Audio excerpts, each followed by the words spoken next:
திருமங்கலத்தை சேர்ந்த ஒரே குடும்பத்தை சேர்ந்த 4 பேர் கடன் தொல்லை காரணமாக தற்கொலை செய்து கொண்டுள்ள சம்பவம் அதிர்ச்சியை ஏற்படுத்தியுள்ளது. மருத்துவர் பாலமுருகன், அவரது மனைவி சுமதி மற்றும் 2 மகன்கள் என்று 4 பேரும் தூக்கிட்டு தற்கொலை செய்து கொண்டுள்ளனர். இது தொடர்பாக போலீசார் தீவிர விசாரணை மேற்கொண்டு வருகின்றனர். சென்னை திருமங்கலம் பகுதியைச் சேர்ந்தவர் மருத்துவர் பாலமுருகன். இவரது மனைவி சுமதி சென்னை உயர்நீதிமன்றத்தில் வழக்கறிஞராக பணியாற்றி வருகிறார். இவர்களுக்கு 19 வயதில் ஜஷ்வந்த் குமார் மற்றும் 17 வயதில் லிங்கேஷ் குமார் என்று 2 மகன்கள் இருக்கின்றனர்.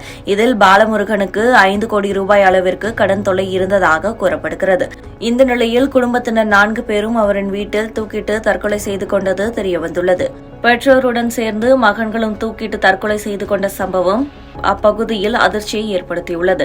இதனைத் தொடர்ந்து உடல்களை கைப்பற்றிய போலீசார் உடனடியாக பிரேத பரிசோதனைக்காக அனுப்பி வைத்துள்ளனர். மேலும் கந்துவட்டி தொல்லை எதுவும் இருந்ததா என்ற கோணத்தில் போலீசார் விசாரணை நடத்தி வருகின்றனர். பாலமுருகனின் இந்த முடிவுக்கு 2 மகன்களும் பயந்ததால் அவர்களுக்கு அனஸ்தீசியா கொடுத்த மருத்துவர் பாலமுருகன் அவர்களை தூக்கிட செய்து மனைவியுடன் விபரீத முடிவு எடுத்தது காவல்துறை விசாரணையில் தெரியவந்துள்ளது.